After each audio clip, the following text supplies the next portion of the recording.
25. Quero ser muito grato pela vida do nosso irmão Bruno. É um irmãozão na fé, né? Eu não sei quantos anos de amizade, mas eu sei que é bastante anos, né?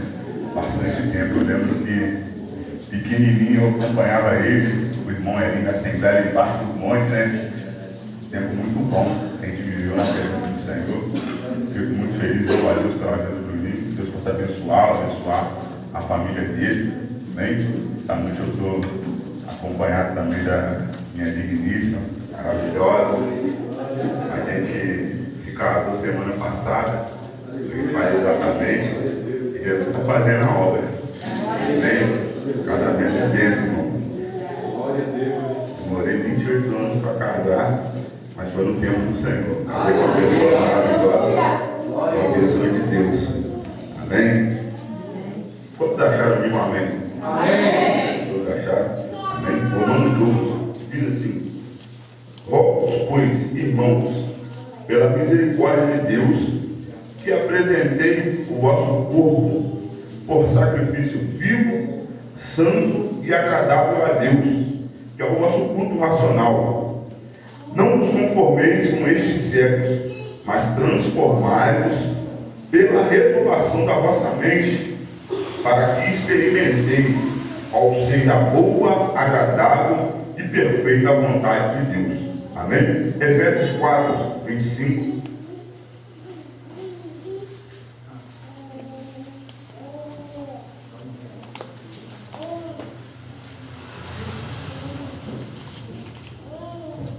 Efésios 4, 25.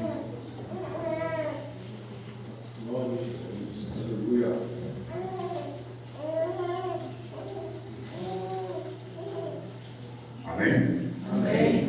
Diz assim a palavra do Senhor: por isso, deixando uma mentira, fale cada um a verdade com o seu próximo, porque somos membros uns dos outros. Irai-vos e não pequeis. Não se ponha o sol sobre a vossa ira, nem deis lugar ao diabo. Aquele que furtava, não furte mais. Antes trabalhe fazendo com as próprias mãos o que é bom, para que tenha com o que acudir ao necessitado. Não saia da vossa boca nenhuma palavra torpe, e sim unicamente a que for boa para edificação, conforme a necessidade, e assim transmita graças ao que ouve. E não desdençai do Espírito Santo, na qual foste selado para o dia da redenção. Longe de vós toda a amargura e cólera e ira, gritaria e blasfêmias, e bem assim toda a malícia.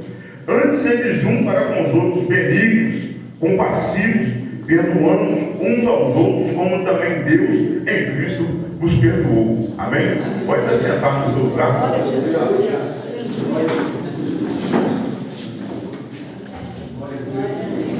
Irmãos, o Senhor ele colocou ao meu coração essas duas passagens, esses dois capítulos e versículos ao meu coração para trazer aqui para os irmãos nessa noite. Durante algum tempo, o Senhor tem falado profundamente ao meu coração acerca de transformação de vida. E durante esse tempo eu tenho entendido que quando nós vamos amadurecendo na presença do Senhor, a gente para e deixa de ouvir aquilo que a gente quer ouvir, e a gente temos que ouvir aquilo que é preciso a gente ouvir. A gente deixa de fazer aquilo que a gente quer fazer e começa a fazer aquilo que tem que ser feito. E na palavra de Deus eu encontro isso, porque como eu disse aqui, quando a gente vai amadurecendo, a palavra de Deus ela começa a nos modular, e a gente começa a sair da superficialidade daquilo que Cristo veio fazer. Durante muito tempo eu carregava no meu coração e na minha mente uma mentalidade de que o Evangelho seria somente pular, rodar, falar em língua estranha. A nossa regra de espiritualidade só estava medindo a essas coisas.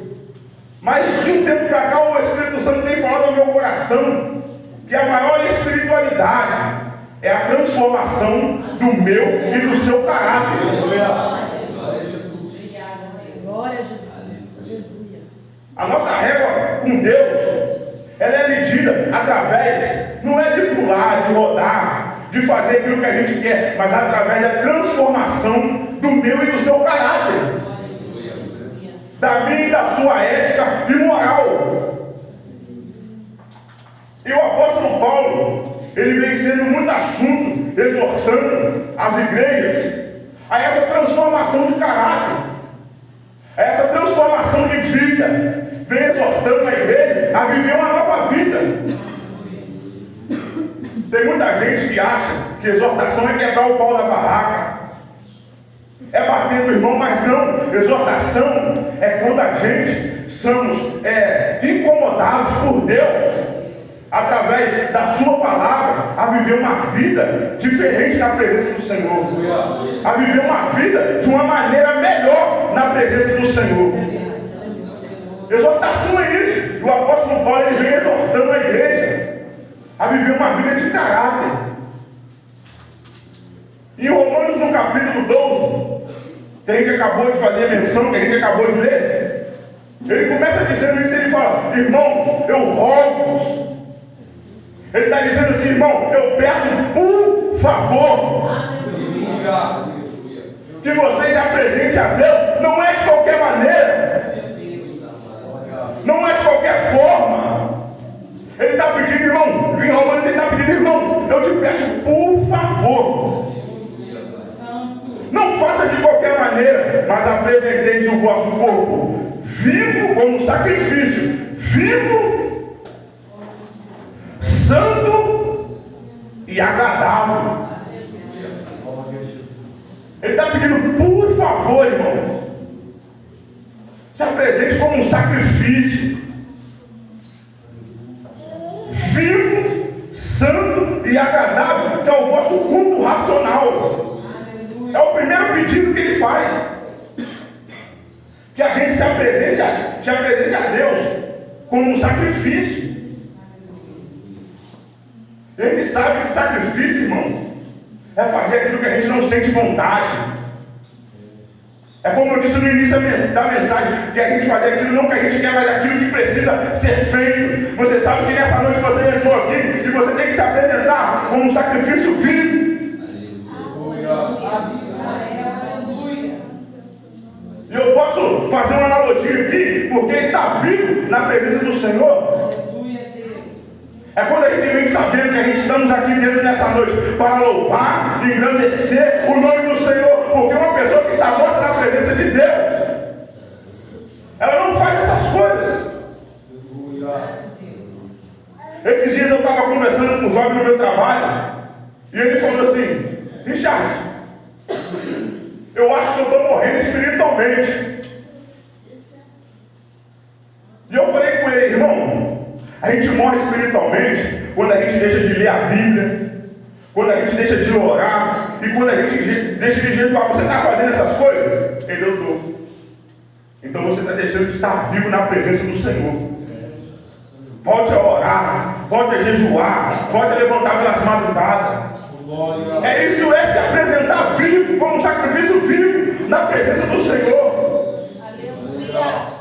A outra exortação que ele faz é que a gente se apresente santo. Aleluia. E agradável ao Senhor, que é o nosso culto racional. Santidade, irmão. Aleluia. Santidade. E a nossa regra de santidade, ela não é medida, irmão, por aquilo que a gente faz visivelmente, mas aquilo que a gente faz no oculto. Aleluia. Com Deus. É o nosso caráter quando ninguém está vendo. É o que você faz com os dedos no seu quarto com a porta fechada. Santidade não é algo somente que é visível, mas é algo que também está guardado no oculto. É o que você faz quando você está na frente da tela de um telefone. Deus poderoso. É a maneira que você trata a sua mãe, os seus familiares dentro da sua casa. Santidade é quem você é, a sua postura dentro da escola, dentro do seu trabalho. Aleluia. Santidade é a gente fugir da aparência do mal. E eu quero falar sobre isso aqui nessa noite. E ele fala que isso é agradável ao Senhor. Aleluia. Glória a Deus. Aleluia. E ele diz que isso é agradável ao Senhor. E ele continua: e não vos conformeis com este século, mas transformai-vos pela renovação da vossa mente.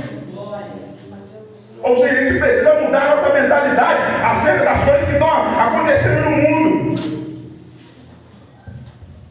Ele diz isso aqui: e não vos conformeis com este século, mas transformai-vos. Transforme-se. Transforme a sua maneira de pensar, a sua mentalidade acerca das coisas que estão acontecendo neste mundo. A gente sabe que o mundo hoje, ele está indo de mal ao pior. São tantos movimentos ruins. São tantas coisas ruins que têm acontecido no nosso meio, coisas que vêm para corromper o nosso caráter como cristão, que vem para destruir a nossa imagem perante ao Senhor. É necessário a gente manter uma mentalidade forte contra essas coisas e não se conformar com isso. Em Efésios, no capítulo 4, no versículo 25, o Senhor falava ao meu coração acerca dessa transformação da mente, porque o apóstolo Paulo, ele começa a exortar os irmãos em Efésios, ele começa a dizer no capítulo 4, versículo 25, por isso, deixando a mentira. Irmãos, o que mais existe nesse mundo é mentira. O apóstolo Paulo, ele exorta a gente a deixar também a mentira e falar somente a verdade. Aleluia. Sabe por quê, irmão? A mentira, ela destrói a nossa integridade. Verdade, Jesus. Quando a gente fala mentira, a gente dá legalidade para o diabo entrar na nossa vida. Porque a única filiação que eu conheço que a mentira tem é do diabo. Porque a própria Bíblia fala, João diz que o diabo, ele é pai da mentira. O apóstolo Paulo, ele nos exorta a essa transformação, irmão. Se o mundo é mentiroso, Cristo precisa de pessoas verdadeiras que falem a verdade, que sejam da verdade. Essas pessoas que Deus está procurando nos dias atuais. Aleluia. Glória a Deus. A gente precisa ser verdadeiro. A gente precisa andar na verdade, falar a verdade, viver principalmente a verdade do que Cristo diz. Glória a Deus. Aleluia. A gente precisa disso. E ele começa aconselhando ainda mais: irai-vos e não pequeis, não se ponha a vossa ira, não se ponha o sol sobre a vossa ira, vírgula. Ele não termina de dizer, ele dá uma vírgula e ele diz: não deis lugar ao diabo. Aleluia. Nessa transformação de caráter, irmão, o apóstolo Paulo, ele fala que é para a gente não ficar irado e não pecar, porque quando a gente ira, a gente também está dando lugar para o diabo. Tem muita gente que no momento propício perde o controle emocional e acaba perdendo a cabeça e fazendo besteira. Mas no momento de ira, irmão, a gente tem que ser inteligente o suficiente para ter um controle emocional, para poder não explodir e o diabo achar a ocasião. Você sabe por quê, irmão? Isso aqui é muito sério. Eu já perdi amigo por causa da ira. Eu creio que os irmãos estão a par de tudo que está acontecendo dentro da nossa cidade. Um espírito de morte apontado para a juventude. Isso tudo sabe por causa de quê, irmão? Jovens irados uns com os outros, matando uns aos outros. Então é necessário que a gente fique atento para isso. E ele começa exortando ainda: aquele que furtava, não furte mais. Eu creio que não é o caso de muitos aqui, mas isso faz parte da nossa transformação de caráter na presença do Senhor. Antes trabalhe fazendo com as próprias mãos aquilo que é bom, para que tenha com que acudir o necessitado. Não saia, versículo de número 29, não saia da vossa boca nenhuma palavra torpe. Da nossa boca, ele continua dizendo que da nossa boca tem que sair aquilo que for unicamente bom para a edificação, conforme a necessidade, se transmite graças ao que ouve. Não digam palavra torpe. Não fique falando besteira. Que da nossa boca possa sair palavras que sejam palavras de bênção. Amém. Aleluia. Que da nossa boca precisa sair palavras que sejam de vida. Aleluia. Semana passada eu estava pregando ali na Madureira e eu estava falando um pouco sobre isso, porque muitas das vezes nós falamos, as mães falam para os filhos palavras de maldições, depois os filhos crescem, né? E acabam virando aquilo que a mãe acaba falando para eles. Nós mesmos acabamos colhendo frutos ruins daquilo que nós falamos também. Ele esquece que da nossa boca tem que sair palavras que sejam palavras de bênção, palavras de edificação. E ele continua dizendo ainda mais: e não entristeçais o Espírito Santo, no qual foste selado para o dia da redenção, para o dia da salvação. Irmão, após ele exortar isso tudo, ele fala: e não entristeçais o Espírito Santo, porque tem que fazer tudo aquilo que for o contrário, que ele está dizendo aqui. A única coisa que a gente vai fazer é entristecer o Espírito Santo, que é o nosso amigo, que está sempre do nosso lado, que é o nosso maior companheiro, independente dos momentos. E ele continua dizendo: longe de vós toda amargura, cólera, ira, gritarias, blasfêmias e assim toda malícia. Antes sedes uns para com os outros bons, compassivos, compreensivos, perdoando uns aos outros, como também Deus em Cristo vos perdoou. Longe de vós toda amargura, irmão.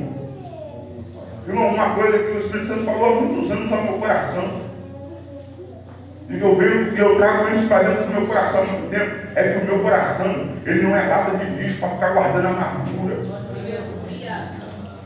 para ficar guardando a cólera, a ira, esses sentimentos ruins. E da mesma forma, o seu coração, irmão, o seu coração, ele não foi feito como lata de lixo para ficar guardando coisas ruins, não. O nosso coração, ele foi feito para guardar coisas boas. O nosso coração foi feito para oferecer perdão. E essa exortação que nos dá a transformação de vida, a transformação de caráter. A gente viveu uma nova vida, mas uma vida de verdade. A deixar de ser aquilo que éramos em outro tempo, para ser uma nova criatura na presença do Senhor. Porque o que mais Cristo quer para o dia da salvação não é medir a sua régua para ser salvo através do tanto que você pula, que você louva, daquilo que você faz, mas é pelo seu caráter que nós vamos, é pelo meu e pelo seu caráter que nós vamos entrar no céu. Porque, irmão, se eu for mentiroso, eu não entro no céu.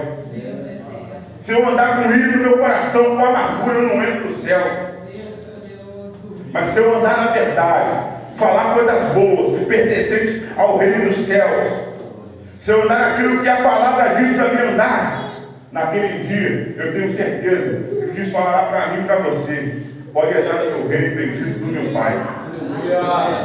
Nós precisamos ter um caráter transformado na presença do Senhor. Amém? Eu quero deixar essa mensagem para os irmãos nessa noite. Eu agradeço a oportunidade.